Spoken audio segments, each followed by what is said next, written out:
Lindsey Harding has gotten a chance to interview for the Charlotte Hornets vacancy. She's proven that she could coach on the men's side. She's done a fantastic job and got this G League opportunity and was Coach of the Year. This is fantastic for women's basketball. Hey, Grizzlies fans, be sure to tune in to Grizbeat, where the panel and I break down all things Grizzlies and take a look at the rest of the NBA as well. The show is live every Wednesday, 2 p.m. on YouTube at Grind City Media and the official Grind City Media app. 10 feet ahead of you, catch me in something you'll never do. I turn around and I level you, no motivation is needed. Look, I put myself on the pedestal, this is incredible. Take your fandom to the next level with the official Grizzlies app. Go all access and behind the scenes. It's got to be heavy defense. That's where it starts for us. Personalized to where you are and who you are. Get easy access to ticketing, the game day guide, and your own app customization right at your fingertips. Upgrade your experience and download the Grizzlies app today.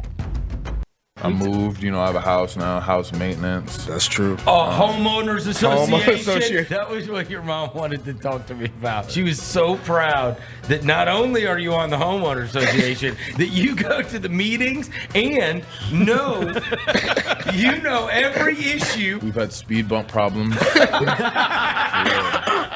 The Chris Vernon Show, presented by Caesars Sportsbook, live weekdays at noon on YouTube at Grind City Media and the official Grind City Media app. Are you a healthcare professional looking for a new experience? Look no further than Travel Nurses, Inc. Our extensive network of healthcare facilities across the country offers you the opportunity to discover new destinations while pursuing your passion. We provide competitive compensation, flexible contracts, and dedicated assistance. So join our community of nurses and allied health professionals and start your next adventure today.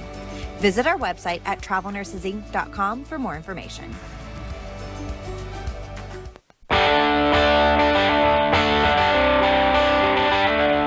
Live from the Built Ford Tough studio at FedEx Forum, it's the Gary Parrish Show, presented by Ortho South, on YouTube at Grind City Media and the official Grind City Media app.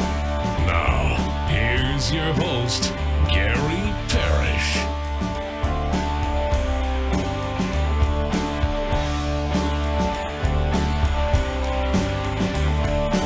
All right, I'm here. My name is Gary Parrish. I'm speaking to you from the Built Ford Tough Studio, FedEx Forum. We're in downtown Memphis. Bennett Doyle is right there producing the program. Glad he's with me. Glad you're with me. Hope you're getting through the day best you can.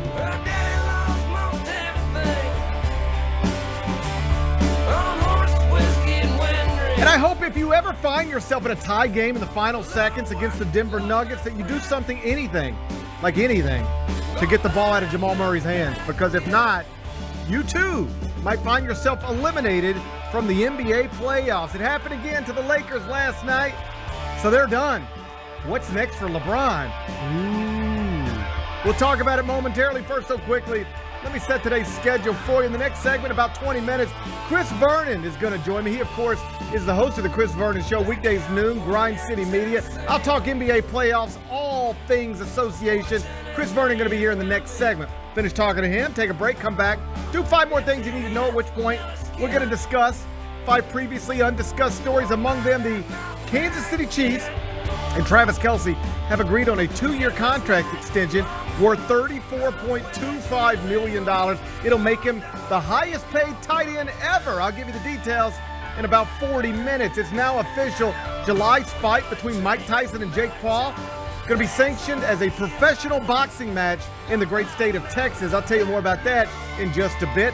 Dave & Buster's has announced that you will soon be able to gamble on arcade games inside their fine establishments all over this country. So, Bennett, you ever want to, bet your buddy or your kids or your wife or a stranger some money on air hockey or Pop-A-Shot or Deal or No Deal? You'll be able to do that soon. Okay. I'll tell you more about it. I'm in. Bennett says he's in. We'll talk about it more. We'll do that in the third segment. Former 5-star recruit Moussa Cisse. You remember Moussa Cisse? I do remember Moussa Cisse. There was a report last night that he had committed to Oklahoma State, but he denied that report. Okay. He said that's not true. Oh. He said, I think do we still do this? You know what he said? What? In his own way, in his own words. He said fake news. Yeah. Do we still do that? Do people still yell fake news?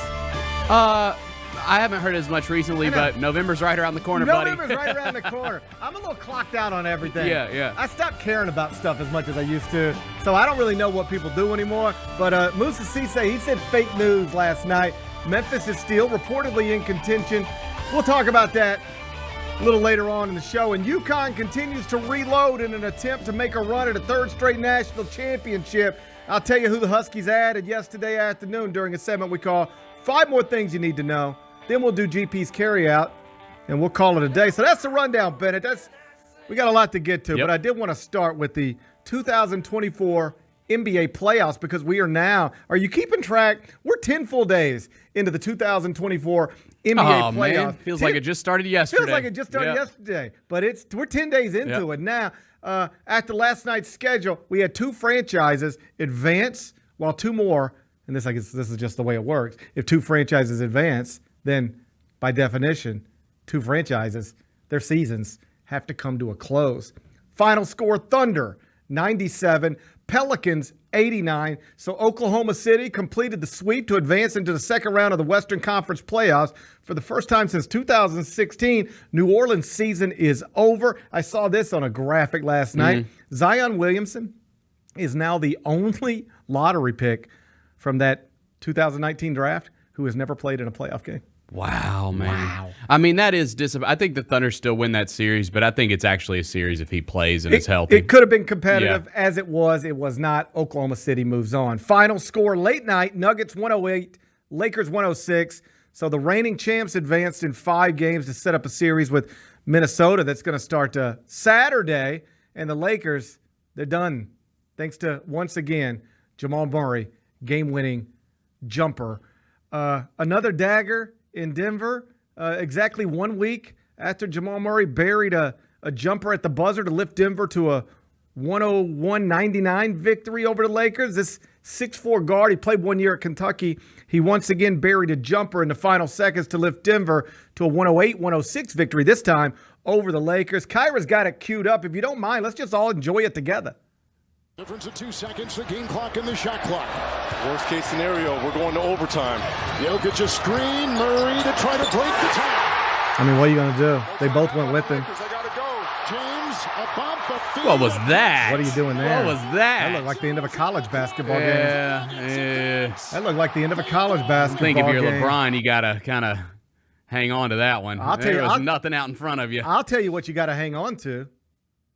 A timeout so you don't have to do that. Yeah, I completely agree. I mean, they ended up winning that challenge that they took, but it's coaching malpractice to end up in that situation without a timeout. I completely agree. You can never end up in a situation where you can't advance the ball.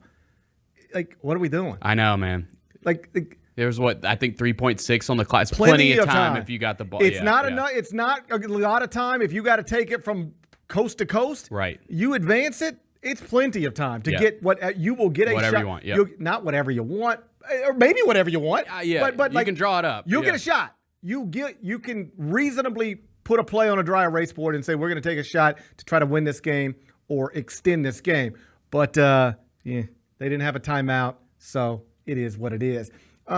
Bennett, I know you're not a basketball coach. I'm not. I've never been accused of being one. But as a non-basketball coach, yes. What's your opinion on maybe trying to get the ball out of Jamal Murray's hands in the final seconds of a close game? Do you think that's something maybe somebody should try?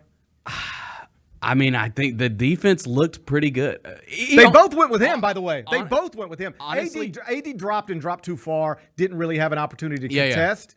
But Austin Reeves went with him as well. That's right. They both went. Like, they left. Jokic is rolling. I know. And they just left him. Yeah. And he still just made the shot. No, both of those game winners were incredible shots by Jamal Murray. Because, yes, the defense definitely picked him up. It wasn't like he just got lost and had a wide open jumper. No, it was after the game, I don't know if you saw this, post-game press conference, and they asked about the difference between what was the difference between the game winner in game 2 and the game winner in game 5? And he said, well, in game 2 I went right, and in game 5 I went left. And that really is the difference. It was the same thing, just a high pick, a high screen, and then you could take it whichever way you want to take it. He took it right in game 2. Knocked down that jumper over AD. That one was actually better contested.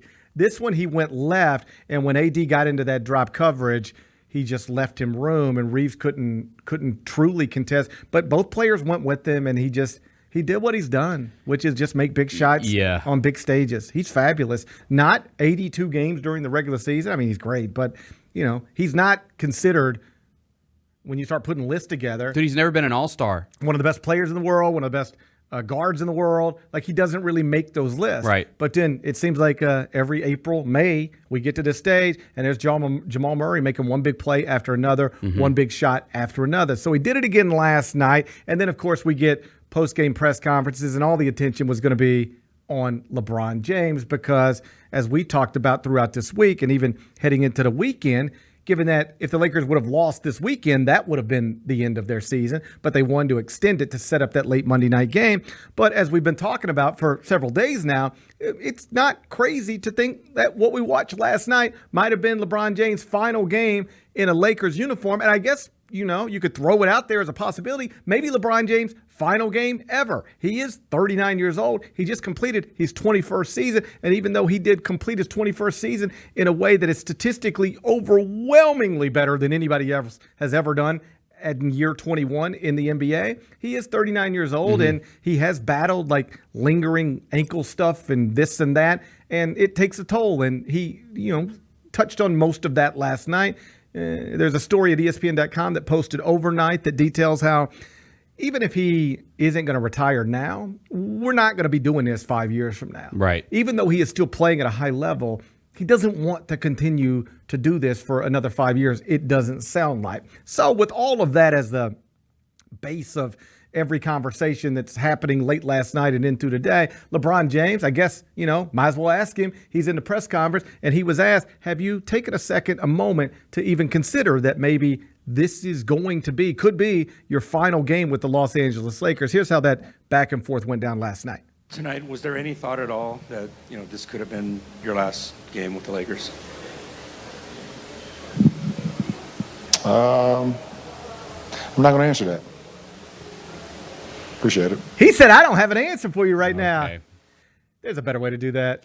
But I think he wants to do it that way. But there's a better way to do that. I love you, King. But this is a guy who gets asked questions nonstop changes. every day. And suddenly this is the one where he's like, I'm just not going to answer. Yeah, you could ask him what his favorite Rocky movie is, and he'd have an answer for you. He might be making it up in real time, but he'd have an answer for you. But then suddenly, have you thought for a second about how this might be your last game in a Lakers uniform? And he smiled and he said, I'm not going to answer that. Do you think he's thought about it for a second? I guarantee he has. Oh, of course he's thought about it. I think that we see this every year. And listen, I'm a King fan. Like, don't ever get it twisted. He covered for you last night. That's right. He sure did. And I thank him for it.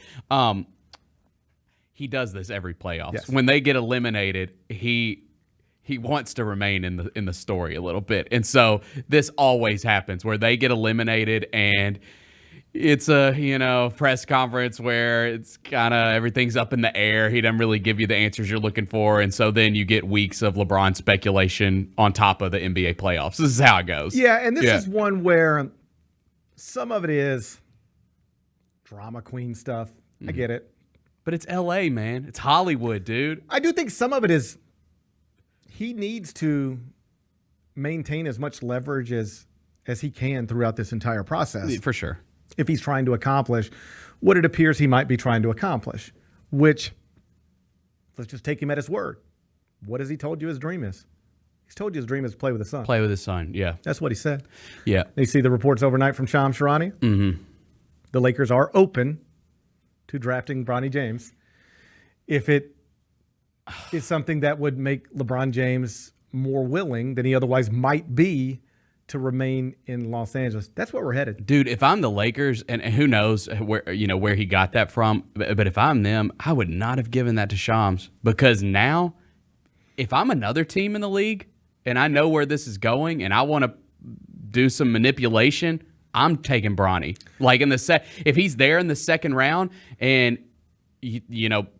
I can just throw if I think it's going to be a throwaway and I'm just going to risk it because it might leave open this potential that LeBron would come play for our team, I might do it. I get there's some truth to that. I guess if I were a Lakers front office member, to the extent that I'd be concerned about this report being out, is like it just makes us look like amateur hour on some level. Like, oh, God, they're really going to do this. They're really going to take LeBron James, not that great son, to make the king happy. Like, this is really where we're at in the year 2024. That's why I wouldn't want it out there.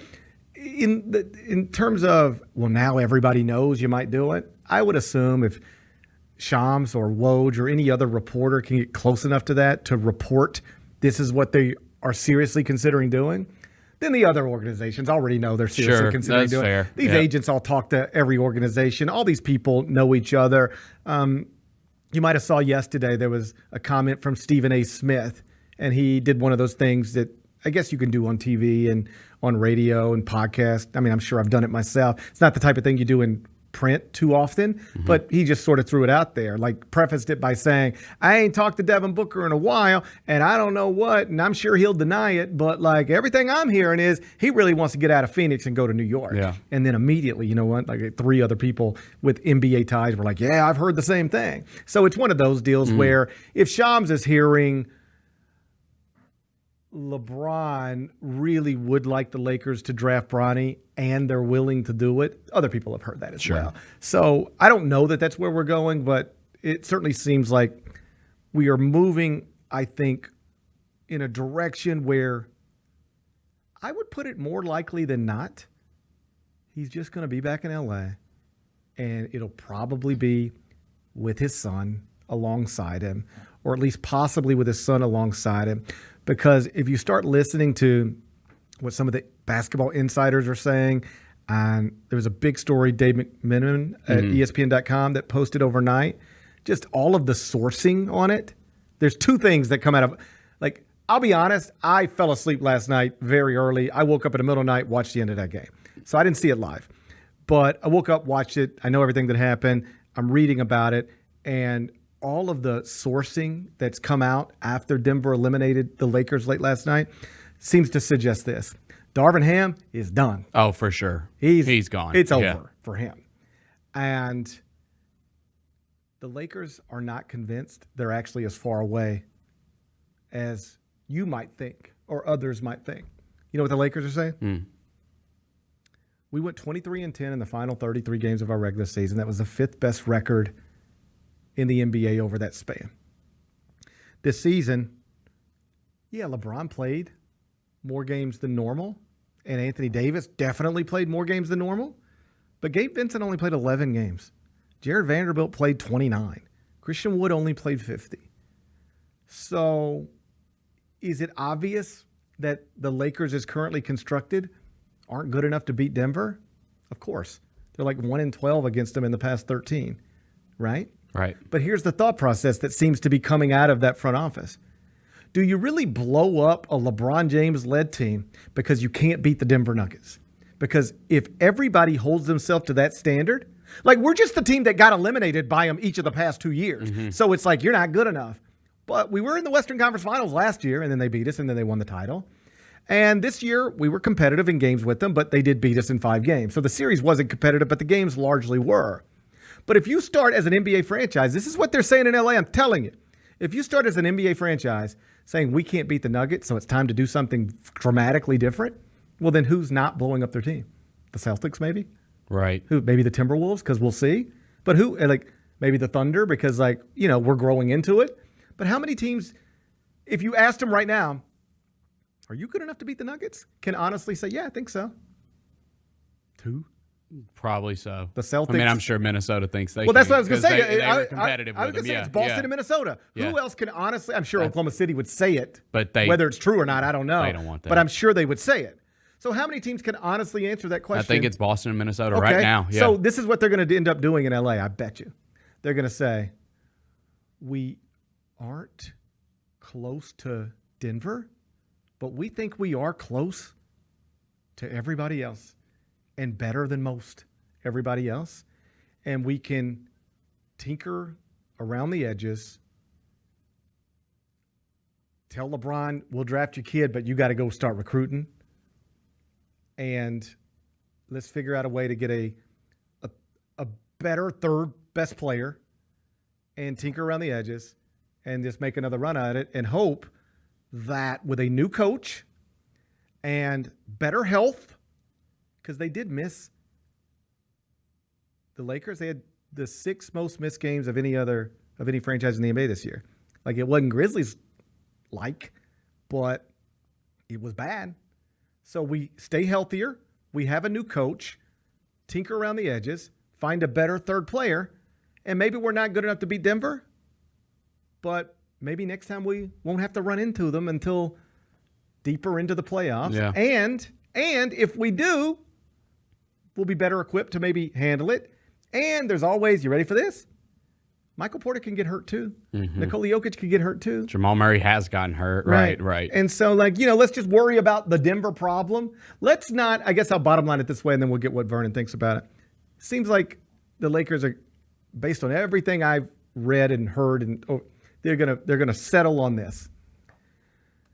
We're not as good as Denver, but nobody is. We are as good as just about everybody else. And we're going to try to do this thing again, continue to operate with the all-time scoring leader as the centerpiece of our thing.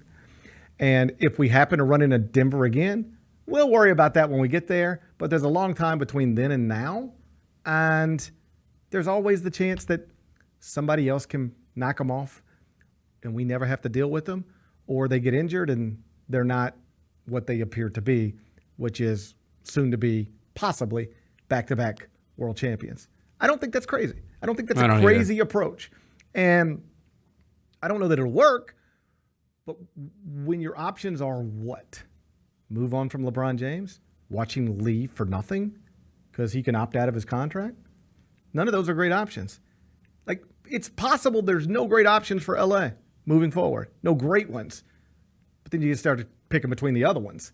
What's the best? What's the best of the not great options? It's probably just to do what we just said. Mm-hmm. Fire your coach, tinker around the edges, cross your fingers and hope you're healthier, and see where it takes you. Not ideal. I'd rather be Oklahoma City, I think. But given where they are, I don't think LeBron's retiring. And I think he'll probably be back in LA next season. I'll see what Chris Vernon thinks next. Justin Timberlake. I'm bringing sexy back. The Forget Tomorrow World Tour. Live in Memphis. Justin Timberlake. FedEx Forum, Saturday, November 23rd. Get tickets now at livenation.com. The brand new single Selfish is available to stream and download now. For more, hit up justintimberlake.com. Don't Worry, Be Fluffy World Tour. The minute you get into a brand new relationship, like magic, you know who really notices just how happy you are, guys? Other women, not your woman. Look how happy he is. I bet I can change that. Friday, May 10th, FedEx Forum. Get your tickets now at fluffyguy.com. Don't miss a Memphis Don't Worry, Be Fluffy World Tour.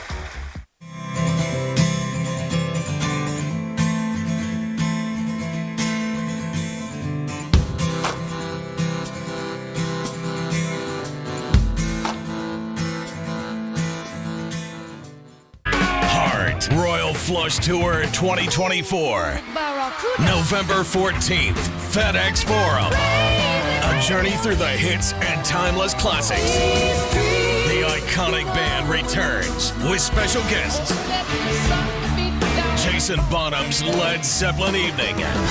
Tickets on sale now at heart-music.com. Heart with Jason Bonham's Led Zeppelin Evening. Produced by AEG Presents. Don't Worry, Be Fluffy World Tour. The minute you get into a brand new relationship, like magic, you know who really notices just how happy you are, guys? Other women, not your woman. Look how happy he is. I bet I can change that. Friday, May 10th, FedEx Forum. Get your tickets now at fluffyguy.com. Don't miss a Memphis Don't Worry, Be Fluffy World Tour. There was some sad news coming out of the WWE. Michael Jones, also known as Virgil, passed away. He's a Virginia Union alum, so he graduated from an HBCU. He got his start in Memphis, right? Oh, man, you're absolutely right. He started in Memphis in 1985. Get all of your HBCU sports and culture news by tuning in to HBCU Huddle with CJ Hurt and Mike Wallace. New episodes drop every Thursday on grindcitymedia.com, YouTube, and Spotify. Let's talk about MVPs. Let's do it. I went with the Joker. Oh my God, Nikola Jokic. Nikola freaking Jokic. Every time I watch him play, I am so impressed. I'm obsessed with him. Yeah. Everything he does works. He can pass, he can shoot, he can rebound, he can drive, he can defend. Like, he can do everything. He can lead the fast break, and he's like 7-1. IMHO with Lang Whitaker and me, Kelce Wright Johnson, on YouTube at Grind City Media and the official Grind City Media app.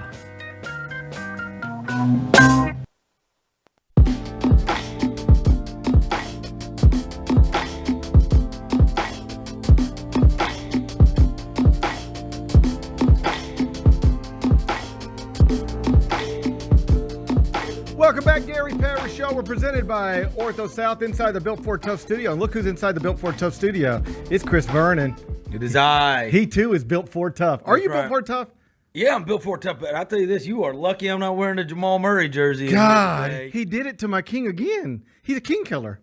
Why is Jamal Murray a king killer? I love him. How did he get to be a king killer? I love him. Huh? I love Jamal I'm a Murray. fan of his work. I love Jamal Murray. I'm a fan of his work. And then I mean, look, I was over the moon. You were talking about that post-game press conference. That was beautiful.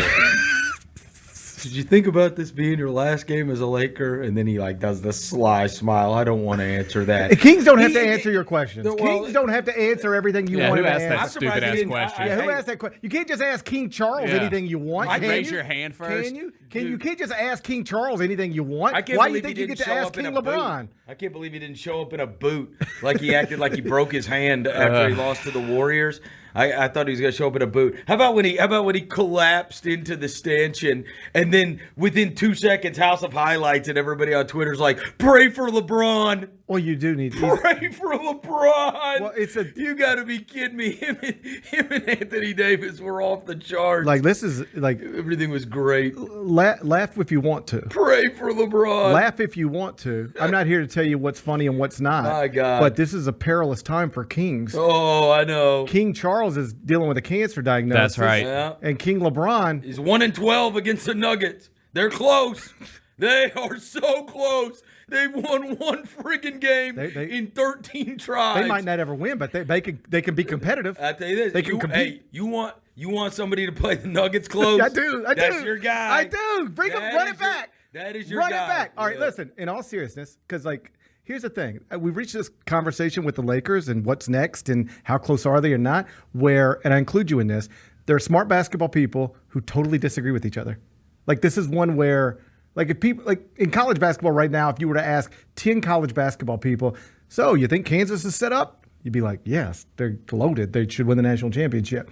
If you ask 10 smart basketball people in the NBA about how close are the Lakers and can you imagine them being a real contender with LeBron and AD as their best two players, you get different answers right now. So it's obviously true they're not close to the Nuggets. I mean, 1-12 is 1-12. I can't do nothing with that. But is it true, or at least can you imagine it being true that they're not close to the Nuggets, but most people aren't, but they are kind of close to just about everybody else, and they're not as far away from winning a title. They're just got to get Denver out of the way one way or another. I think what this is proven is we heard all year that the West is so tough. The West is a gauntlet. The West is a gauntlet. The bottom seeds won one game. Mm-hmm. Mm-hmm.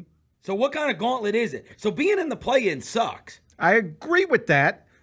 That's terrible. And it's 3 out of 4 years they've been in the play-in. Do you believe they would have avoided the play-in? And we could do this with lots of play-in teams, but had they been healthier or healthier?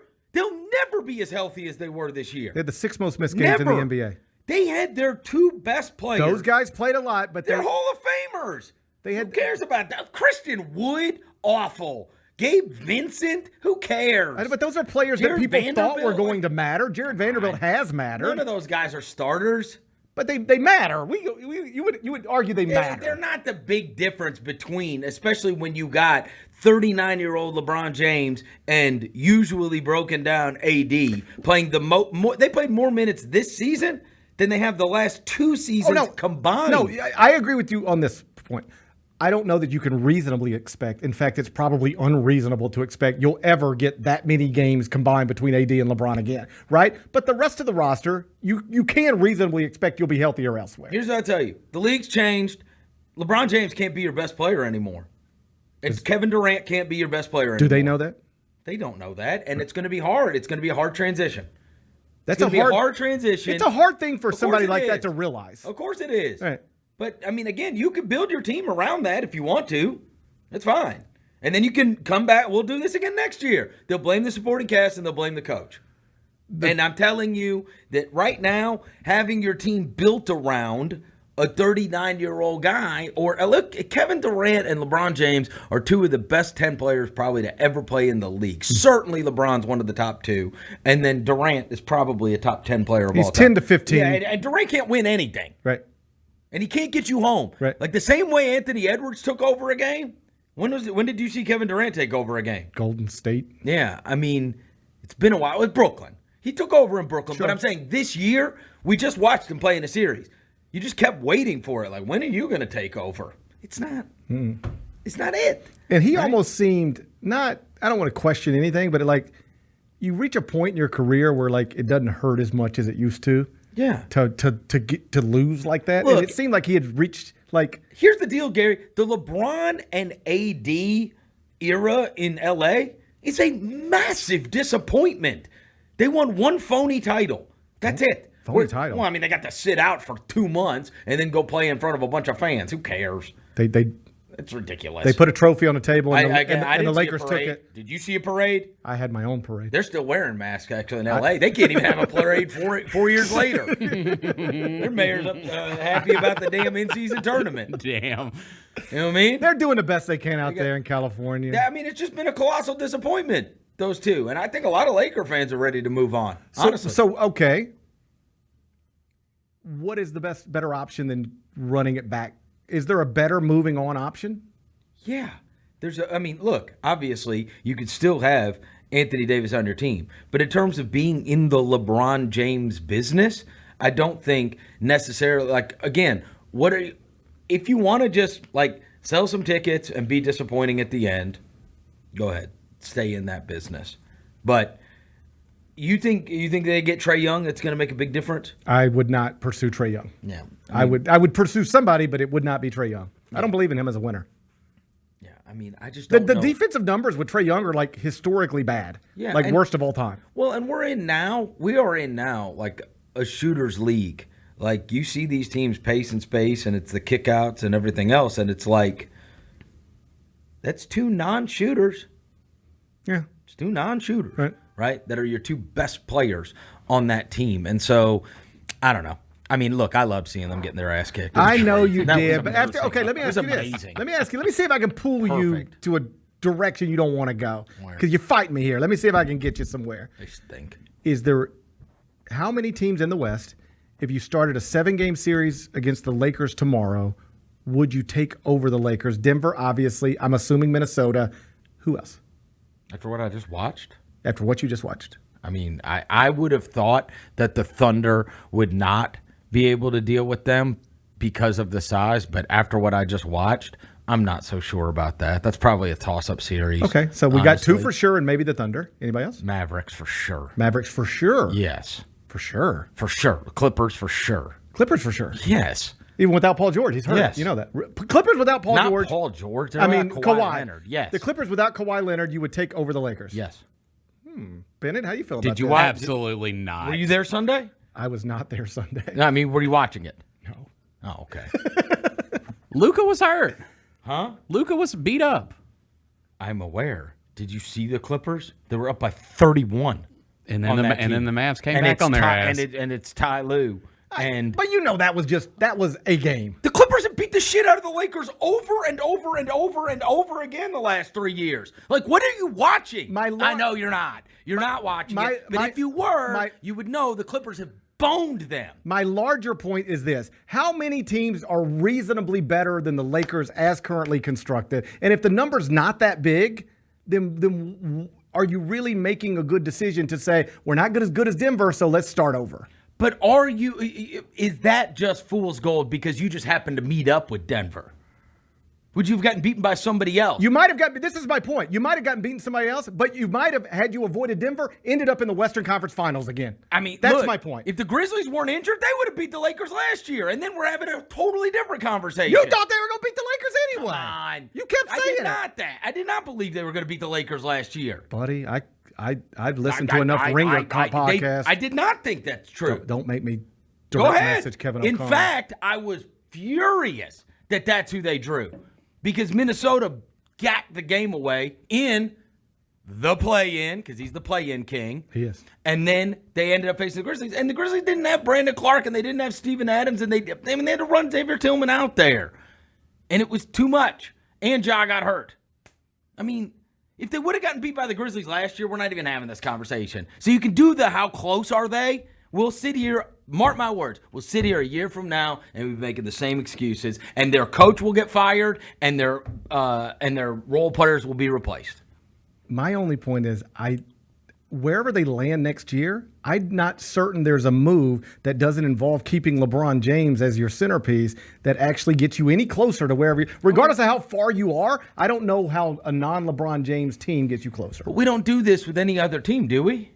Do we do this with any other team? If the Grizzlies had been to the play-in 3 out of 4 years, would you think that they needed to do some major moves? I would, if you could explain to me what the moves might be and what the options are, I'd be willing to look at anything. You wouldn't need the details. Any team that's been to the play-in 3 out of 4 years, you would say that. Come on. I don't know. I don't know that to be the Hawks. I don't know. You think the Hawks need to change something big? You think the Bulls need to change something big? Of course they do. Yeah, but those. Do you think the Bulls are as close to whatever as the Lakers? No. Then let's not compare them. Then. They're not the same thing. I'm saying in any situation, though. I know, but you will admit the Lakers are not the Hawks. Those are different teams, for sure. But the results are the same. But they're not the same. You agree with me? The results are the same. But, you give me the Lakers' future, you take the Bulls' future next year, who you want. I'll take the Lakers if you'll take the Bulls. Because the Bulls are going to blow it up because they're smart. Because they're saying, you know what, this is stupid. We're not going anywhere anyway. You can hang on. Look, the Lakers. How about this? Regardless of what you and I think, the Lakers, according to the reporting from Dave McMenamin, they don't seem to think that they have nowhere to go. That it's stupid to keep doing this. Dave McMenamin might as well. I mean, he might as well be a Laker girl. Ooh. Clip that one. Let's go viral. I mean, what does that matter? He's clearly getting his information from the Lakers front office. Of course that's what they want to say. And if you read the big article that posted overnight, it's all like Darvin Ham sucks, he's gone, and they ain't really as far as you think. That's what's coming out of that front office. That's what they believe. That's what they did with Frank Vogel. Well, look what Frank Vogel. Look how that worked out for Frank Vogel. Yeah, we got $30 million. That's pretty good, actually. Yeah, that's pretty good. He's about to get paid by 2 teams. Awesome. 2 teams. Awesome. And then get to show back up in 2025 and probably coach a team with some credibility. Let's move on to the Phoenix Suns thing. They're going to fire Vogel, I would assume. Because now you've got the sourcing, and it's like he wanted a point guard, and the front office didn't, and the owner's crazy, and everybody's. When they went out, because now everybody's like, you went out and you added Bradley Beal, and that was stupid. Was it stupid in real time? Did you think it was stupid when they did that? I don't remember everybody saying that. What are they doing? As much as going, ooh, bloody Phoenix is going to really score. I think it was one of those where this better work. I think that was the common refrain from that. You have just mortgaged your future completely with the Durant move, and now you needed to find something to go along with Durant and Booker. And so that was the choice they made.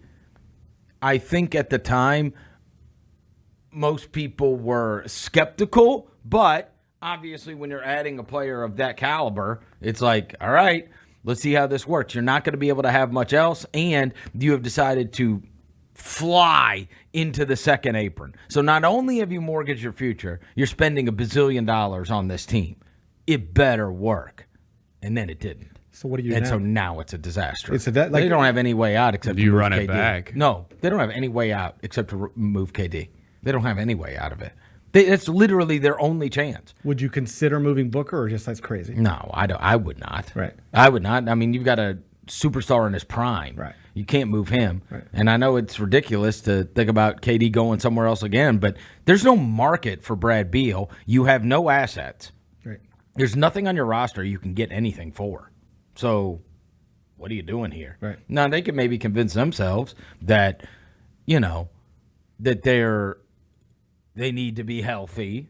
I mean, that's what every team says. If we were healthy, if we had a couple better supporting cast, and if our coach wasn't a bozo. Right. That's what they're saying. Is Darvin Ham every a bozo? team that loses? No. He doesn't sound like a bozo. He's not.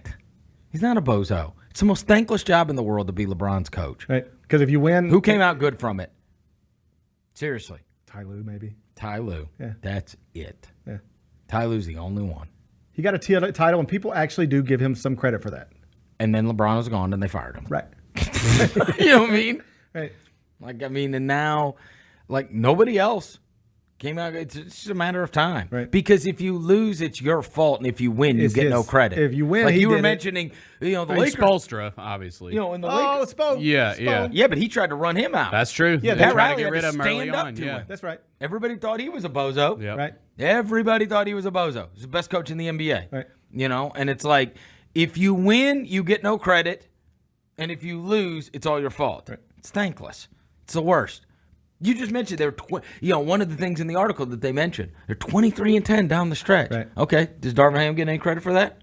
Nope. In fact, in the article, you know what he gets blamed for? Them being in the play-in, because if he wouldn't have messed with the rotations and lost his locker room, there's a lot of lost the locker room stuff. Of course. Yeah. No, and they'll find a new coach for next year. Yeah. Right? All right, so I heard you, I listened this morning when I woke up, Ringer podcast. You think Minnesota, Denver, that's the Western Conference Finals. I do. Yeah. I do. And I think the only thing that could stop that is probably Luka. That's the only thing that could stop that. Because he's the player that's left that could be the best player in a series. Right. In my opinion. I think that it's the de facto West Finals.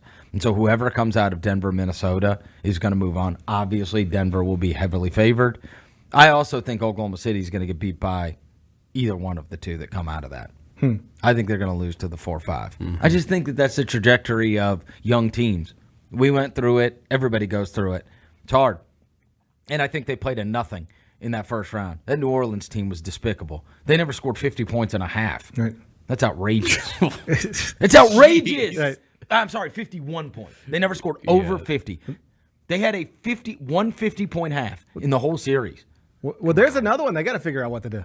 Well, they're getting rid of Ingram. Right. I mean, he's 2 for 14 right. in the closing game, and that's just like you gotta move on from that. But yeah, I think that Minnesota is going to play Denver. I think that series is going to be absolutely unbelievable, and that will show how far the Lakers are, because can a team with Anthony Edwards win more than one game? I guess we're going to find out. Oh, we'll find out. Yeah. But I think they're winning that series. Minnesota. Yeah. You've been high on Minnesota all year. I'll give you credit for that. They are, and they're big too. Yeah. So a lot of that stuff, they don't get penalized for Rudy Gobert being in the game because Jokic is in the game, and they basically have Gordon playing, that dunker spot. And if you could take away all that dunker spot stuff by just Gobert standing in front of the rim, pretty good. And the chemistry seems to be, and I guess Great. it would be after what you just did, but it seems deliberate. Like Anthony Edwards is going out of his way to talk about Karl Anthony Towns and how awesome he is. Because he knows, I guess there was a moment where there was a question, who's going to be? And now it's clear. I don't even think Karl Anthony Towns has that question anymore. And yet, but I think it's smart of Anthony Edwards to be like, this is my guy. This is our most important player. Everybody knows it's me, but this is our guy. Everybody knows it's me, but this is my man. I think that's helpful. Yeah, no question. And I think that, one of the sneaky things that happened with them is Towns being out last year. Let that become his team. Can you? And I don't think we need to let something else become this. This team becomes somebody else's here. But I do think John Dez can benefit from just having to play without John for so long this season. Oh, you mean Dez and Jaren? Jaren, for yes, sure. yeah, of course. Yeah. And especially how many reps they got as the number one option. Right. Both of them got a ton of reps, getting more attention than ever. Now, what happens when they're not getting that attention? They showed that they could isolation score on people on a regular basis, and that's when they were having to see 2. Right. Ja always gets 2. Right. He's the one. The other thing is, with the draft pick, with some money, and with all your picks going forward, and some young talent, if you want to go make that win now huge move this offseason, the Grizzlies have the ability to do it. So if you want to move off of Kevin Durant, You want to bring Kevin Durant to Beale Street would you give up Gigi for Kevin Durant?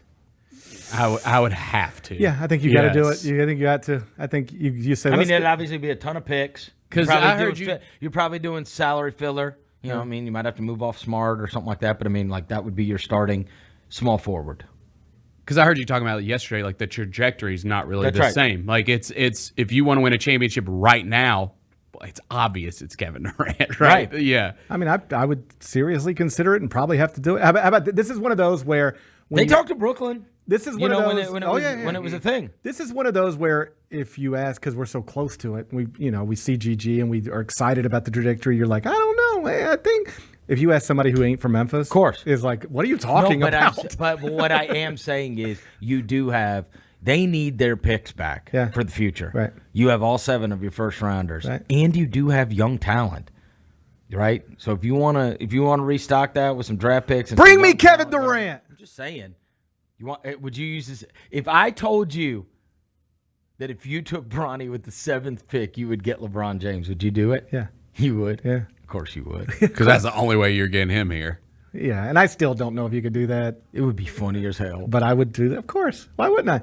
I mean, I know we joke all the time, but I know. At age 39. And he wouldn't have to be the best player. And he could be like a role player. That would never happen. That's what I was saying, why I wouldn't have given Shams that information if I'm the Lakers, because if I'm another team, I think they have like a late 2nd round pick right now, and they can obviously get another one, but like, dude, I'm taking him. I'll throw away a 2nd round pick if I'm any other team. Just to blow that whole thing up, mess it up. Bennett's just here to cause chaos. Oh, you know what LeBron's going to do anyway. It's ridiculous. He's going to go build a super team by the time they get to the Olympics. Yeah. That's what's going to happen. Somebody's going to come straight out of Paris demanding a trade. Those old guys none of them will sign, and then they'll all get together and they'll figure out like, hey, man, it's our time's not done yet. Let's band together, get the old Avengers. F. Anthony Edwards. Yeah. That's it. That's where we're going. Dang. Well, I can't wait. That's going to be fun. He's sitting there calling them old asses. Oh, yeah. And then they're going to be around him at the Olympics. You know they're going to team up. You know they're teaming up. There can't be nothing worse. Tired of getting called old. Being in your mid to late 30s and some 22-year-old is out there like busting your ass and telling you about it. And I think it's even worse that he like showed him respect at the end of the series. Like, no, he's the best. Andy Edwards is the best. I watched him my whole life. He'll shit talk you and then be like, but I love him. Oh, he's the best. You kidding me? He even said, you saw this, I don't even know that I outplayed Kevin Durant. And my team outplayed his, but I don't know that I outplayed Kevin Durant. That's KD. It's like, he's so good. I love him. Good, because here's the thing. I think that with those older guys, like you're going to look up and like Morant's coming back. Yeah. And Edwards is there. Jokic ain't going anywhere. Shai Gilgeous-Alexander's out there. Wemby's coming fast. Right. Yeah. Chet's coming fast. It's like, man, you better band together. All right, do it then. Let's do it. The time is now. The time is now, Bennett. Mm-hmm. Time is now. All right, listen, you get out of here. And I wanted you guys way more heartbroken. Your king's gone. Yeah, I went the best thing ever for me. Oh, dude. I would have been at 9:45 last night. Dude, I had to record after it. I needed these LA teams the hell out of there. I'm going to be throwing my Luka jersey on tomorrow night, too. I need all these LA teams done. I am so tired of staying up until midnight having to record after these stupid games. Welcome to my life. Get these West Coast teams out of here. That's my life. But you ain't lived till you done a podcast 2:30 in the morning. Man, get these West Coast teams up out of here. Don't tell me. Hey, go listen to, guess what happened while we've been talking? You don't even know. What? Kendrick Lamar has responded. No! That's what the chat says. Go do that. All right. That's Chris Vernon. He'll be in a big studio in about, hour, 10 minutes. Chris Vernon's show, Grind City Media. When we come back, we will turn our attention to a number of things, including the Kansas City Chiefs. They've reached an agreement with Travis Kelce. He's going to be making $17 million a year next season. When I heard that, you know what I thought? What'd you think? Travis Kelce only makes $17 million a year? I thought the same thing. It's wild. That's crazy. It's wild that Travis Kelce is basically paid at the same rate as Rui Hachimura. That's where we're at. What's going on there? I'll give you some numbers in a second. We'll be back. Gary Parrish Show presented by Ortho South. LifeCare Ambulance is proud to be an official partner of the Memphis Grizzlies and FedEx Forum. At LifeCare, they wear their hearts with pride. Their passion is their people. They want you to love what you do and where you do it. Their employee-driven culture encourages a healthy work-life balance and supportive work environment. They invest in your success and well-being so that you can provide the best care for the patients that they serve. Join the incredible team of EMTs and paramedics in Memphis, Nashville, and across the nation today. Learn more at lifecareamb.com. Let's face it, there's a lot of trash talk in basketball, but the great teams let their performance do the talking. Like Ford F-150 with Pro Power on board, a class-exclusive industry-first feature that turns your truck into a mobile generator and leaves the competition speechless. Ford F-150, official truck of the Grizzlies. Greatness starts here at your Mid-South Ford dealer. Class is full-size pickups under 8,500 pounds, GVWR. Today we have two very special guests on our program, introducing Lem and Lime. Hello. For Starry Lemon Lime Soda. Thanks for having us. What is Starry Lemon Lime Soda? It's a crisp, clear burst of lemon lime flavor, and it's caffeine-free. Between us, one of you must be a little more important to Starry than the other. Who is it? We're both important. So it could just as easily be Starry Lime Lemon Soda. No, that doesn't sound right. Oh, I like it. So you saying hip-hop could be hop-hip. Works for me. Starry Lemon Lime Soda. Starry hits different. Hey Grizzlies fans, after exciting hoops and a lucky night of gaming, where do you rest your head? Look no further than Southland Casino Hotel, proud sponsor of the Memphis Grizzlies. Our high-rise hotel is the epitome of luxury and comfort. Picture this, you've just finished an evening of gaming and dining, so you head on over to one of our 300 rooms to end the night. Choose from standard suite and presidential suite, plus we're pet-friendly and offer mobility scooters for rent. It's a seamless experience for everyone. And don't miss the Main Street Exchange, right in the heart of our casino lobby. Whether you're craving a snack or need a souvenir of your stay, we've got you covered. From polo shirts to shot glasses, take a piece of the Southland excitement home with you. So come stay and play at Southland Casino Hotel, where every moment is designed for your enjoyment. Book your hotel stay by calling 833-703-3350 or visit online at southlandcasinohotel.com/hotel. Guests must be 21 years of age or older to check in at hotel. Must be 21 plus. Play responsibly. For help quitting, call 800-522-4700.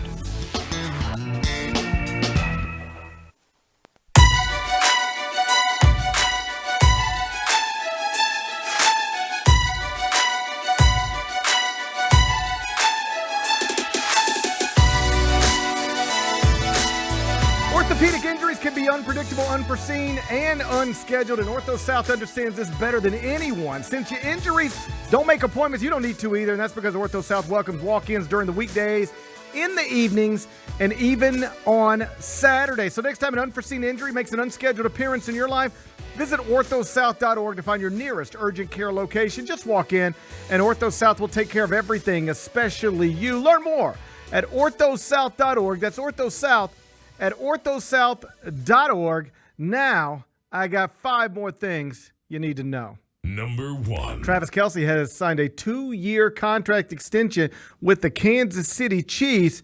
It's for roughly $17 million per year. And when I read this and then read the following comments, which were, and it makes him the highest paid tight end in NFL history, the first thing I thought was, I can't believe Travis Kelce only makes $17 million per year. Like, that's good money for most people.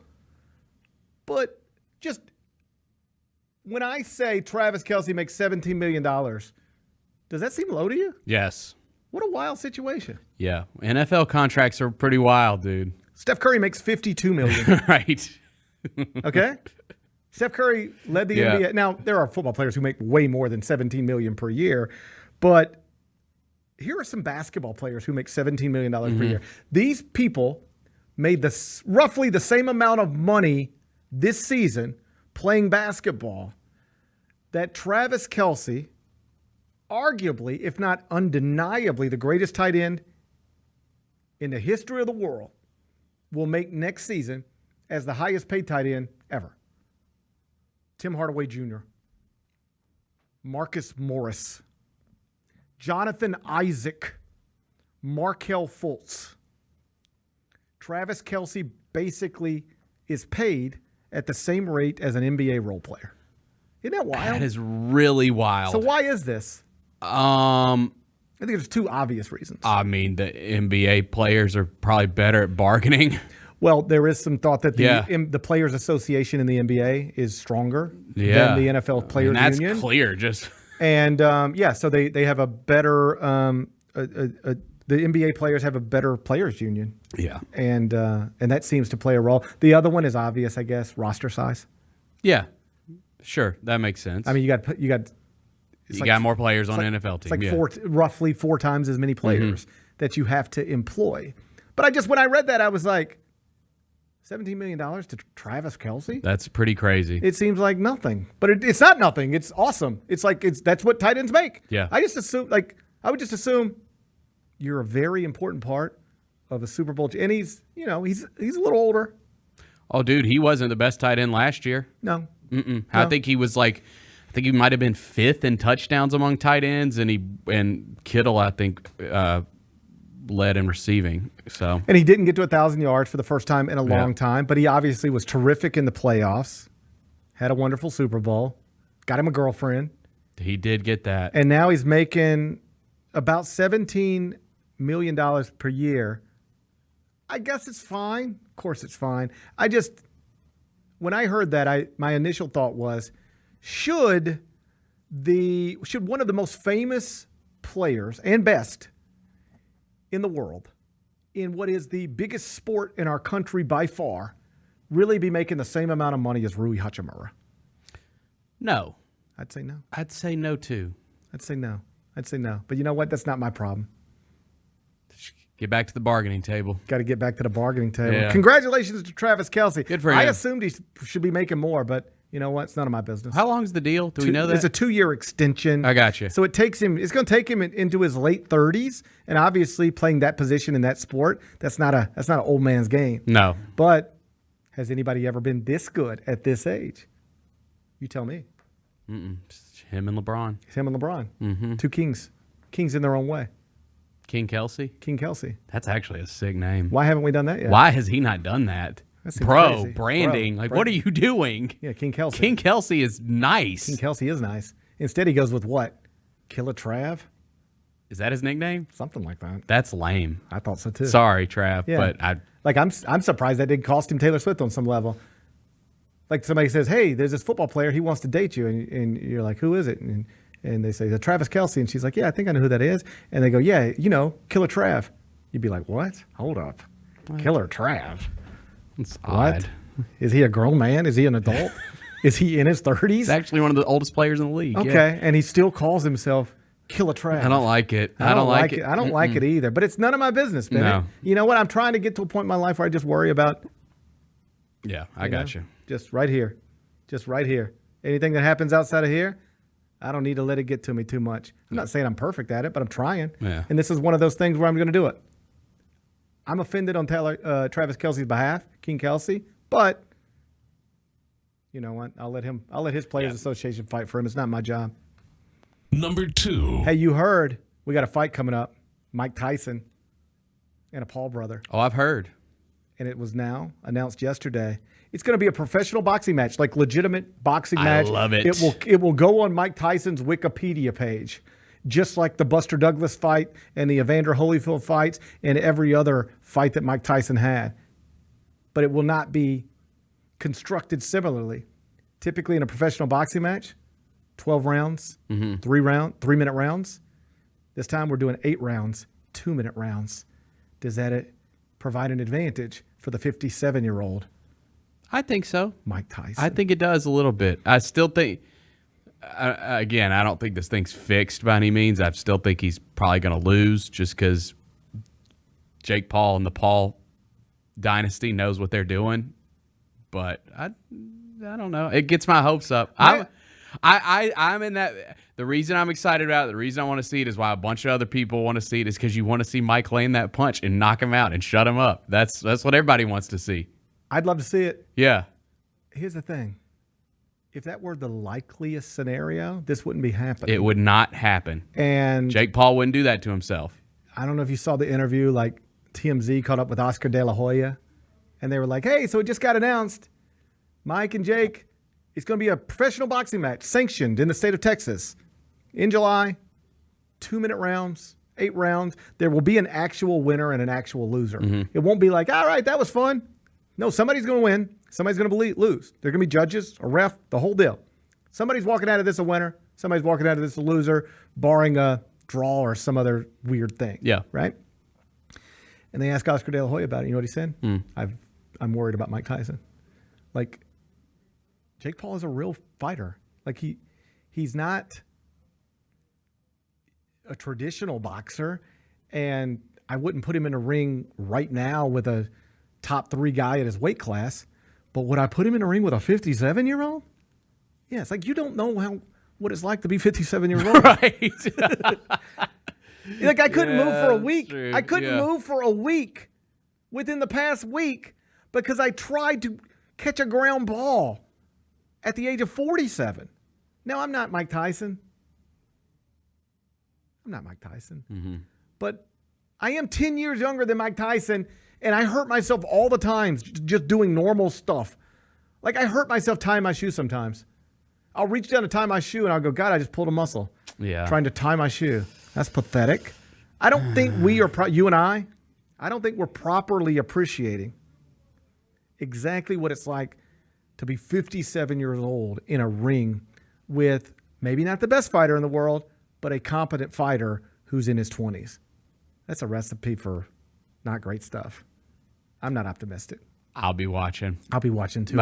Come on, Iron Mike. Come on, Iron Mike. Yeah. I can't wait. If he lands one of them like Mike Tyson's punch out, I hope he knocks out Jake Paul. I hope he does too, but I'm scared he's not going to. You want to know why? Because he's old. And I say that, and I don't hate. I love Logan Paul. I'm a Logan Paul fan. I like him Did you both. see Logan Paul last night? Oh, he had Patrick Mahomes. Had with him. freaking Patrick Mahomes with him. He freaking knocked out what's his face with Patrick Mahomes rings. Super Bowl rings. He used them on Raw. Patrick Mahomes aligned himself with Logan Paul. That was controversial. That was very controversial. Except, buddy, not in my house. Oh, your kids loved it. I think for Noah most, likes Logan Paul too. the kids love the Paul brothers. Uh-huh. So in our toy room upstairs, I was trying to clean it up yesterday with my little guy. 'Cause we're doing some rearranging around the house and all this stuff. Yep. And they collect Prime bottles. My little guys do. They think this is something like they're collecting coins. Yeah, yeah. Or baseball cards. But they're empty Prime bottles. Like, think of a Gatorade bottle, except it says Prime on it. That's what we're talking about here. Yeah. They collect them. Okay, so I'm trying to clean up. And I said, hey, let's toss these. It's probably time to get rid of these Prime bottles. And it was like a fight. No, those are my collectibles. I said, buddy, they're not collectibles. No, That's- you opened it. That's called garbage. Yep. That's what we call garbage.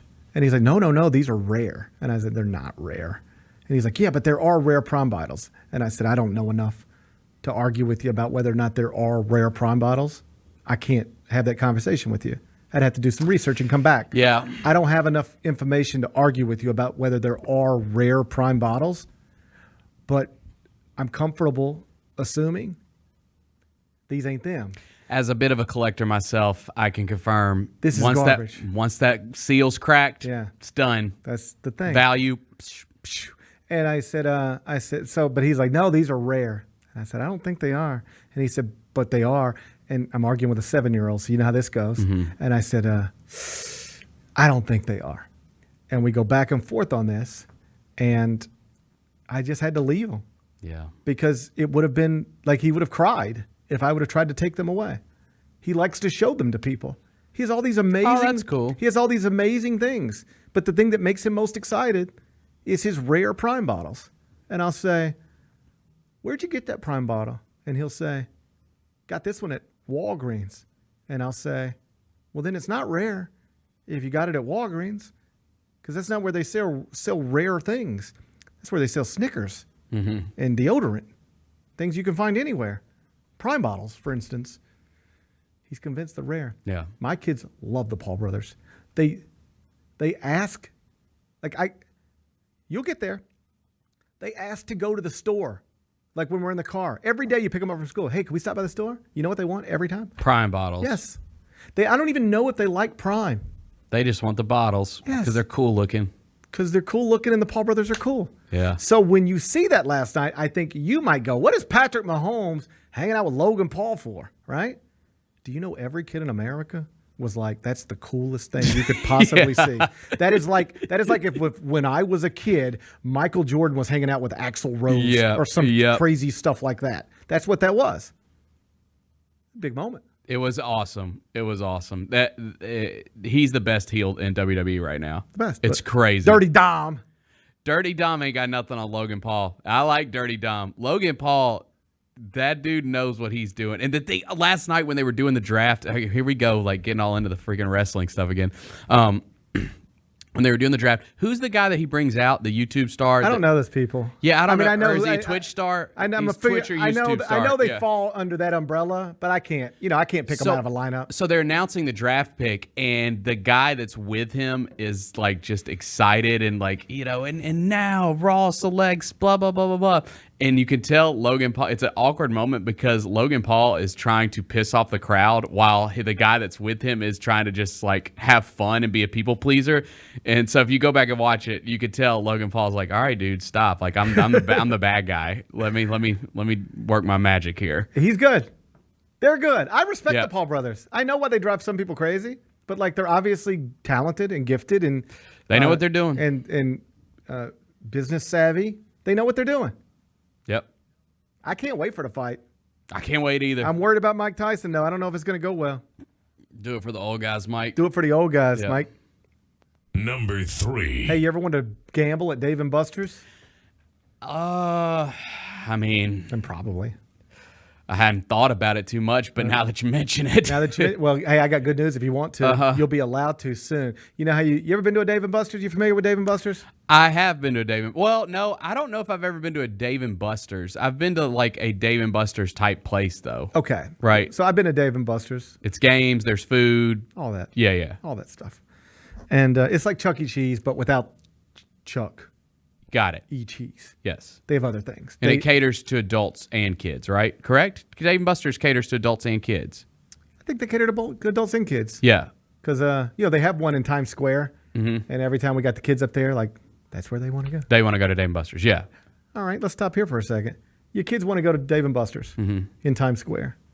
On one hand, it's like, come on, we're not going to Times Square. On the other hand, it's your kids. What do you do? Yeah. I've taken them 3 or 4 times. Have you really? Yeah. It's what they like to do. So I'm looking to see like what the age, if they have what the age restrictions are. No, I don't think there's age restrictions. I think you can do whatever you want. It's just adults and kids. Yeah, but they'll have a bar and then they'll have games. So it's for everybody. Dave & Buster's is for everybody. We used to have something like that. What do you remember call it? Jillian's? I do remember Jillian's. The Peabody place. Jillian's was awesome. Buddy, you don't have to tell me about Man, Jillian's. Jillian's ruled. I used to go there all the time when I was a kid. Buddy, I used to live across the alley from Jillian's. People don't know about Peabody Place, man. Man, I lived at Gayoso House. Peabody Place was amazing. Jillian's, we had like a sick movie theater with the IMAX. There was Tower Records. You had a Hot Topic. There's all kinds of stuff in that place. We didn't take care of it. We didn't take care of it. Well, we didn't take care of it. Peabody Place was special. It was special. People forget. I said you could just go inside Peabody Place and just sit at a daiquiri bar. Yeah, dude. Peabody Place was legit. Was legit. Yeah, I miss that place. I miss that place too. I think it's Terminex now. Well, what do you think? Yeah. Terminex needed a home. Yeah. Terminex needed a home more than I needed to play video games. So I'm happy for them. Sure. But I do miss Jillian's. I miss Jillian's too. So it's a little bit like Dave & Buster's, right? So coming soon, here's the announcement from this morning.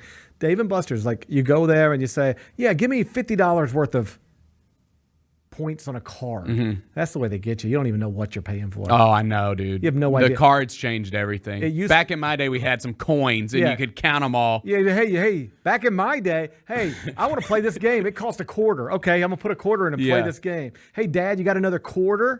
Now it's like everybody's got their own little credit cards, and they say, how much do you want on your credit card? $50 or $100 or $7,000?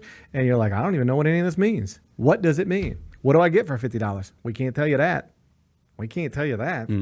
But do you want $50 or $100 or whatever? So they say, sure, give me just whatever. You never know. You don't know what you're doing. Those cards are a scam. So, okay, so here's what they're doing now. Yep. You get $100. Let's say you get $100 on a scam. I mean, on a card. Yeah. You're living. It's your birthday. Yeah, yeah. You got $100 on a card. So then you got $100 on your card too, right? So it's me and you. We both got $100 on our card. We go to Dave & Buster's. We're going to play Pop-A-Shot. There's going to be technology in place there where I say, if I want to, on our card, it says, all right, it's going to cost you $2 to play Pop-A-Shot when you swipe this card. And then there'll be a next option, like, hey, do you want to bet this fella right next to you? Hey, you're on Pop-A-Shot number 1. They're on Pop-A-Shot number 2.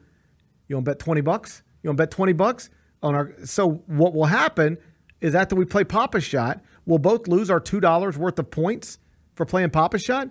But if I beat you, they'll put $20 worth of points back onto my card and take it away from you. We're gambling inside Dave & Buster's. How you feel about that? You know, I like to gamble. I know you do. I don't love this. You don't love this? No. I think this is a little problematic. I think it's too much. I think so. Why? Because we're going down this. I feel like we're going down this path where gambling is just a part of like everyone's lives, as opposed to something that people just go and seek out. It used to be like a special thing, like, oh, we're going to Tunica, we're going to Now we Southland. just gamble everything. You can gamble anywhere, whenever you want. I just think it's a little problematic because some people don't have self-control that maybe like me and you do, and sometimes I don't. And then you mix in the kids, and I know that there's probably going to be restrictions, right? Like, I doubt that they're going to let, or is there not going to be restrictions? Oh, I'm sure there'll be. Like, I don't think a 12-year-old's going to be able to participate in this. I mean, we'll see. We'll see. But that, I think, becomes a little problematic when you throw in like kids can play games here, but we're also like letting adults gamble right next to them. I don't know if that's Here's the thing. Feels a little icky. It might be a little icky. Yeah. Here's the thing. They're now, like, first off, if you want to gamble and pop a shot with your buddy, you can do that now. Like, everybody has Venmo and Cash App. And, right. I mean, we settle up at the golf course. Sure. You know, it's like, all right, all right, Venmo this, Venmo that. And everybody knows each other's Venmos. And, like, all right, I'm going to pay you and you pay him. And, all right, are we all even? So you can do this type of thing if you wanted to. There's never been a rule against you gambling on Pop-A-Shot or anything else at Dave & Buster's or anywhere else and exchanging money afterwards. It's just now what Dave & Buster's is doing. They're getting all the money and putting it on this card. So it's like it doesn't even feel real anymore. It's just like, that's the whole point of the cards, by the way. Because it doesn't... If somebody says every time you play this game it costs $2 and you really had to take $2 out every time and here's two more and here's two more, you'd feel that in a different way. But when somebody says just swipe the card, it's fine. Yeah, I don't like it. You don't like it. I don't like it. I mean, dude, if you want to like do a special room and you have like video poker machines and stuff at a Dave & Buster's, fine. Like that's in it's like a private area where you have to be a certain age to get in, whatever. But I think just intermixing all of it and there's going to be kids there playing, it just feels a little icky to me. Country's falling apart, maybe, Bennett. Is that what you're saying? See, and as I say it, I sound like a crotchety old man. You do. Yeah. My official stance on this is I don't care. It's fine.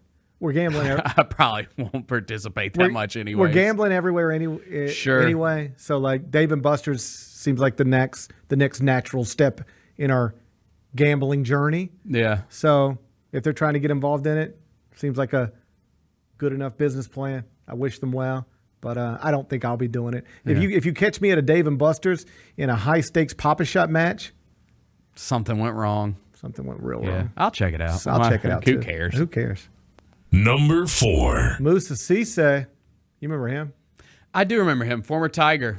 Former Cowboy. Former Rebel. He's played a lot of teams now at this point. He's been around. Yep. He's been around the block a little bit. Well, now he's back in the transfer portal. And there was a report last night that said Moussa Cisse has committed to Oklahoma State University. He's coming back to be a Cowboy in the Big 12. And then Moussa Cisse, because he's got a Twitter account, he said, not so fast. I remain open to all possibilities. I've committed nowhere. What do you believe, Bennett? Do you think Moussa Cisse is going to be an Oklahoma State Cowboy, or is he actually still on the block. So I had no idea what to believe until I was looking before the show, and I just saw a center from Oklahoma State just transferred to Kentucky. So that might lead me to believe there's an open spot for him. There you go. Right. Yeah. Right. Sometimes these things are connected. Yeah. You might have heard, and we'll get to this one next, but UConn got a big commitment yesterday, and then it was immediately posted that UConn is no longer recruiting Dayton guard Kobe Brea. Mm-hmm. And so you're like, okay, well, that's interesting. I wonder what that is. Well, do you know what that is? Basically, UConn goes into that saying, okay, we would take either one of these players, but we can't take them both because they don't want to play together because they kind of similar players. One's better than the other, but they don't want to. You're not going to be able to get both of them. So which one do we want? All right, let's take this one. All right, well, then Kobe Brea will move on somewhere else. So to your point, is Moussa Cisse going to Oklahoma State? Well, they just lost a center to Kentucky. Mm-hmm. That opened up a spot, maybe, but Memphis is reportedly still in there. So we'll see. But usually these websites, not always, but usually they don't get these types of things wrong. Mm-hmm. When somebody says, yeah, we got a commitment from Moussa Cisse, you can go with it. They usually know what they're talking about. Now, this is one of those deals where minds can change. Yeah. Circumstances can change. It might just be a money deal, which is fine. I talked about this on the Eye on College Basketball podcast this morning because I've caught myself doing this a little bit with Jaden Quaintance and others, like pointing out that it's a money deal. Hey, it looks like it's a money deal. And I just sort of had this moment at some point yesterday where I was like, when you say that, tell me if you think this is right. When you say that, it implies that there's something wrong with it. Like, oh, that's a money deal. It implies, it suggests, yeah, that's one of those money deals. Well, why wouldn't it be a money deal? Like, these are job opportunities. Forget college basketball. Mm-hmm. Forget about this is college basketball because it's still college basketball, but it's a different deal altogether.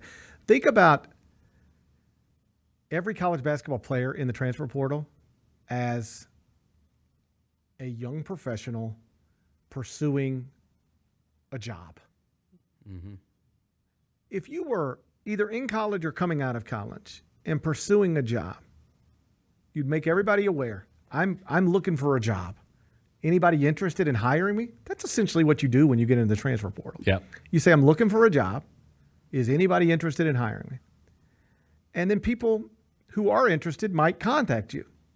And at some point in that conversation, or a subsequent conversation, you're going to end up discussing money and finances. When here's what we could start you at, and here's raises after year 1 and 2, and we get you a signing bonus of this. But money's I'm old enough now. I've been in contract negotiations for lots of different times, and money is always a part of the conversation. It's not always the most important part, but you get to that part at some point, always. So when you hear Jaden Quaintance is looking at Louisville, but then Memphis, and not Kentucky anymore, but maybe Arkansas, but not Arkansas anymore, but here's Memphis, and it sounds like they're just getting offers from one place after another.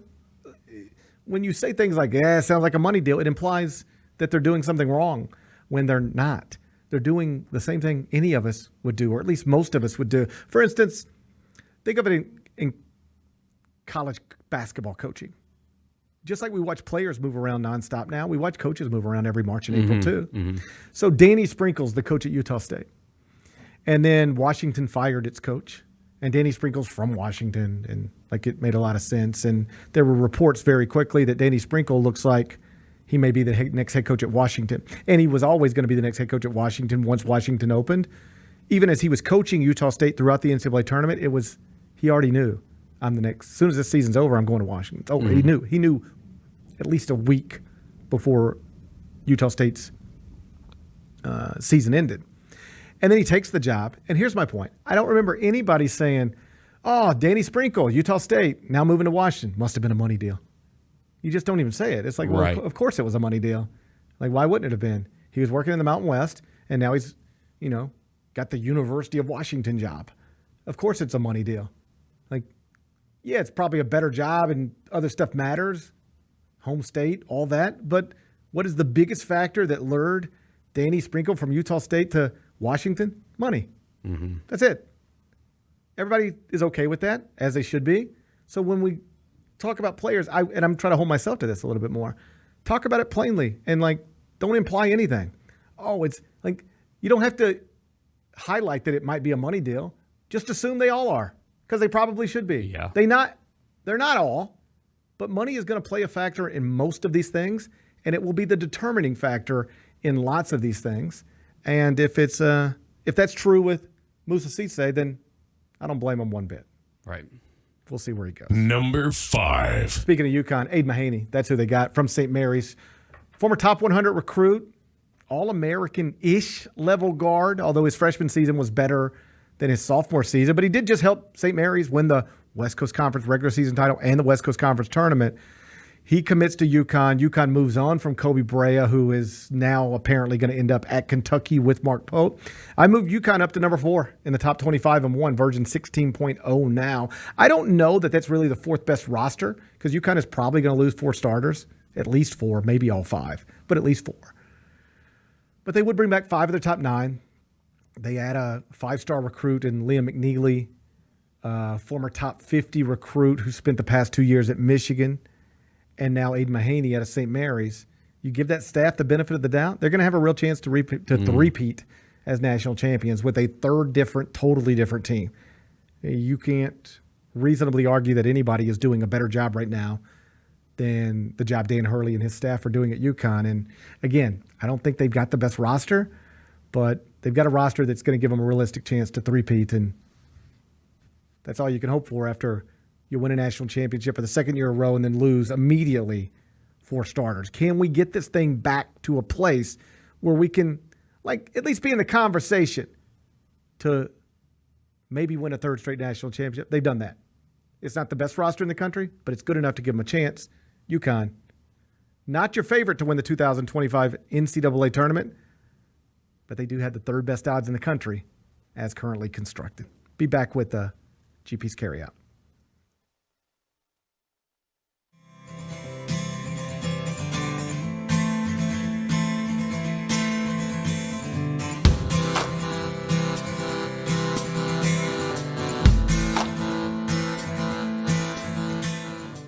Today we have 2 very special guests on our program, introducing Lem and Lime. Hello. For Starry Lemon Lime Soda. Thanks for having us. What is Starry Lemon Lime Soda? It's a crisp, clear burst of lemon lime flavor, and it's caffeine-free. Between us, one of you must be a little more important to Starry than the other. Who is it? We're both important. So we could just as easily be Starry Lime Lemon Soda. No, that doesn't sound right. Oh, I like it. So you saying hip-hop could be hop-hip? Works for me. Starry Lemon Lime Soda. Starry hits different.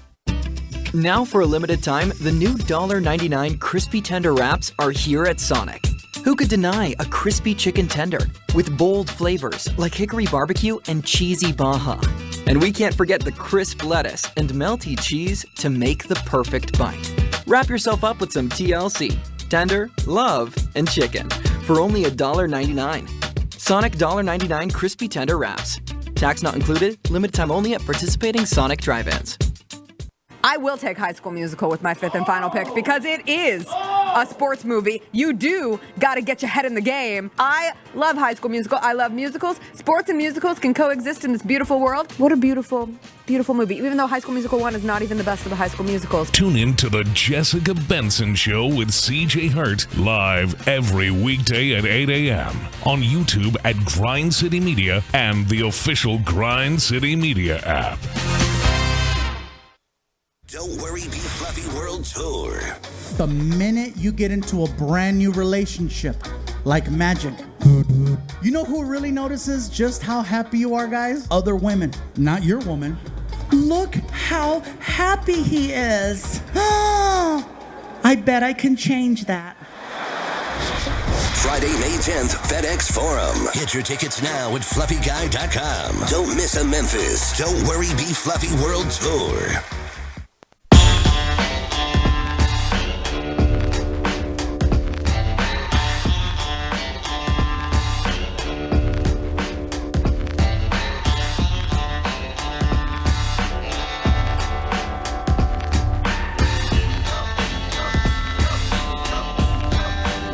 Gary Parrish Show, presented by Ortho South. We're inside the Bill Ford Tough Studio.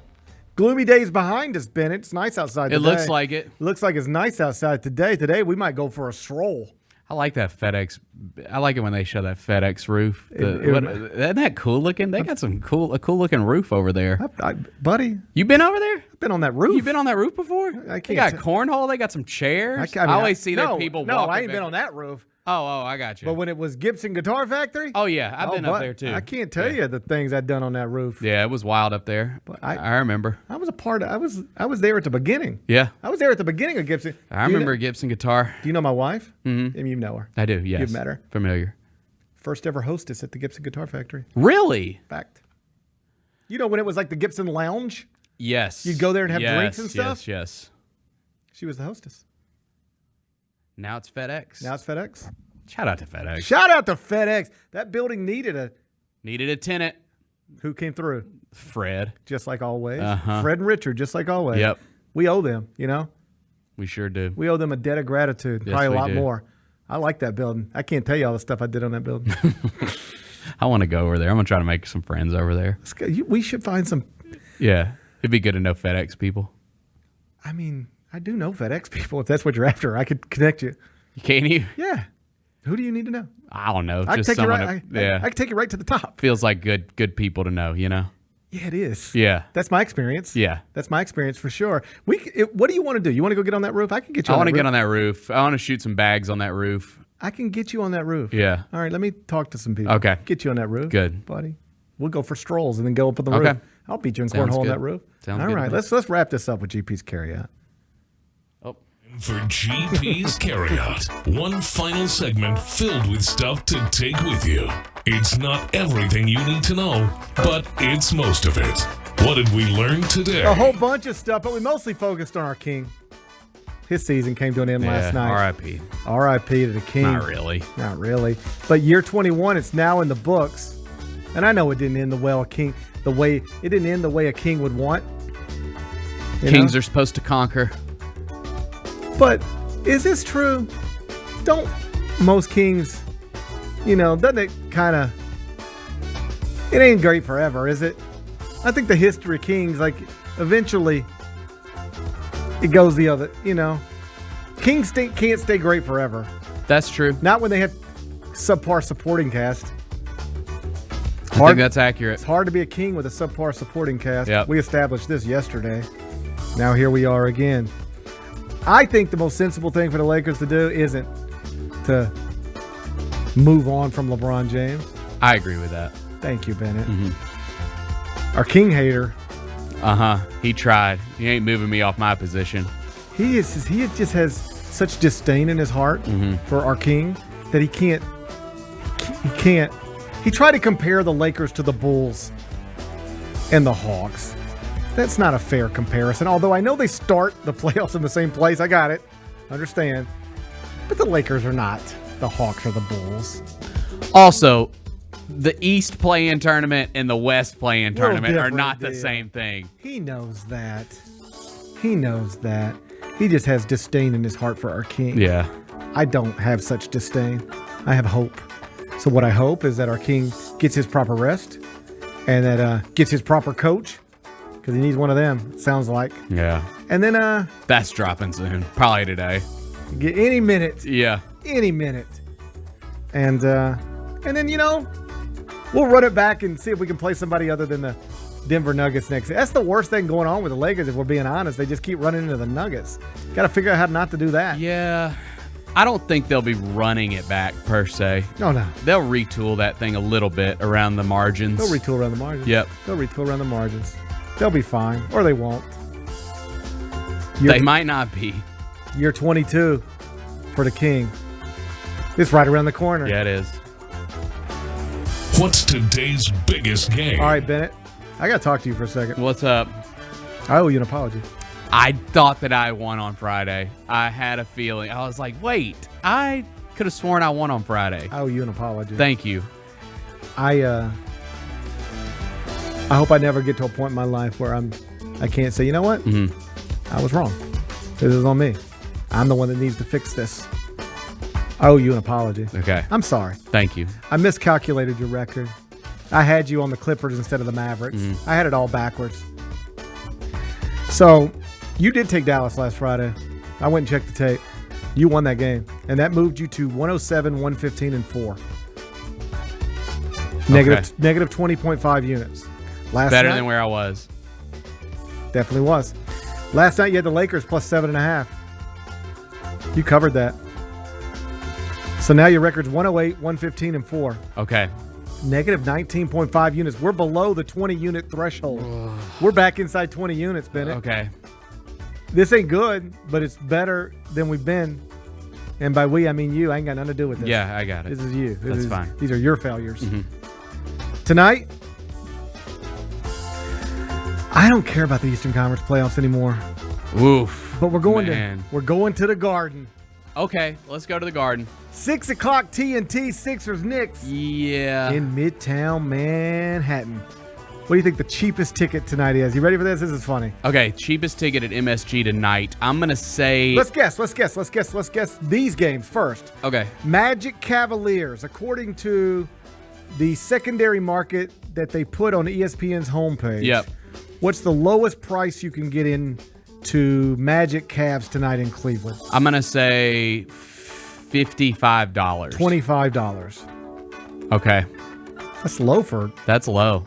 I mean, a series tied 2-2? That's low. That's low. Yeah. 25. That's a deal. Pacers Bucks in Milwaukee. I'll say Pacers Bucks. That series is almost over. Milwaukee. Yeah, I'll say $40. $34. Okay. Sixers Knicks in the Garden. Cheapest ticket. You want to buy one ticket. It's the worst seat in the house. Yeah. How much is it going for right now? It's a small arena, right? Right. What does MSG hold? Like 15,000? 15, 16, 18. Okay. It's a normal league It's normal. size. It's like FedEx Forum. It's a basketball. Okay. I'll say $500. $386. Okay. $386. I'd go. Bennett says he's going. So $386 in New York. And this is what I was talking about yesterday. Why did so many Knicks fans go to Philadelphia? Because there was a guy who quite literally said he paid roughly $200 for a ticket in Philadelphia that was comparable to a ticket in New York that was going to cost $1,400. Right. It was 7 times cheaper to go to Philadelphia and buy a seat than it is to be in New York and buy a seat, based on a number of different factors. So that's how Wells Fargo got filled up with Knicks fans on Sunday. It's like, hey, I want to sit in this seat. How much does it cost at the Garden? $1,400. How much does it cost at Wells Fargo? $200. All right, let's do that. Yeah. But tonight, we're back in the Garden, so it gets expensive. Knicks are 4.5-point favorites. It's a closeout game, Bennett. Totals 203.5. How you going to act? Man, that last game was super competitive. Oh, man, this one's tough. I don't think Philly's going to go out like that. I think the Sixers might win tonight. It would take a heroic effort from Joel Embiid, our reigning MVP. He's good. He's good to go, right? He'll play. He's just playing through all his ailments. Yeah. He's just going to play till he can't walk anymore, ever again. I'm going to take the Sixers. Okay, yeah, Bennett. I'm going to take the Sixers. Bennett wants to see a game 6, I guess. Yeah. Bennett wants to see this thing go back to Philadelphia. Bennett says take the Sixers plus the 4.5. That's tonight, 6 o'clock, TNT. What are we watching on TV? Guess who's on Jimmy Fallon tonight? Who? Tiger Woods. What's he talking about? Whatever he wants. He's Tiger Woods. Okay. I mean, I get it. It's just what are you promoting? Don't you typically make an appearance to promote something? What's Tiger doing? I mean, Bennett, I don't know. I'm just. But I guess Tiger you Woods. take Tiger Woods when you take Tiger when you can get Tiger. Okay. Well, imagine Tiger Woods said, "Hey, Bennett, I'd like to come on tomorrow." You would go, "Well, what do you want to talk about?" or would you just say, "Okay"? Yeah, I'd need to field some questions first. Yeah. All right, Tiger. But what do you? Well, yeah, what are the topics here? Where do you think we're going with this? All right. No, you would just say, "Of course, we'll take Tiger Woods anytime." And I'm sure that's what Jimmy Fallon said, I think right? that's true. I bet you both these things are true. Tiger Woods does have something to promote, and Jimmy Fallon said, I don't care what it is, we'll take Tiger Woods anytime. Because you would, wouldn't you? Yeah. It's Tiger Woods. Yeah. Tiger Woods doesn't talk all the Okay, time. all right. Tiger Woods, Bennett, you tried Sorry.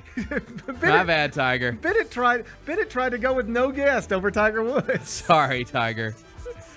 10:35 NBC. Okay. That's tonight. Do you think anything interesting will come out of it? I mean, no, probably not. Probably not. I mean, I don't know. Will we get one funny moment that we can play the video on this show tomorrow? Okay. 5 more things tomorrow. Will we mention this once? Story number 3 for 5 more things tomorrow will be Tiger Woods was on Jimmy Fallon. I have no idea what it's going to be about.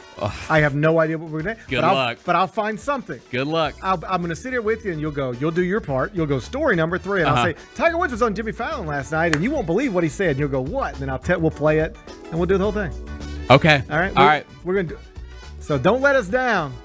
Good luck, dude. Try not He to. don't give anybody anything.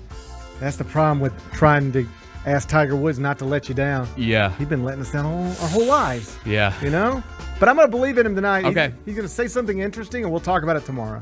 What's the best thing we've read? Dave McMenamin. Vernon said he's a Laker girl. That was out of bounds. I thought that was out of bounds.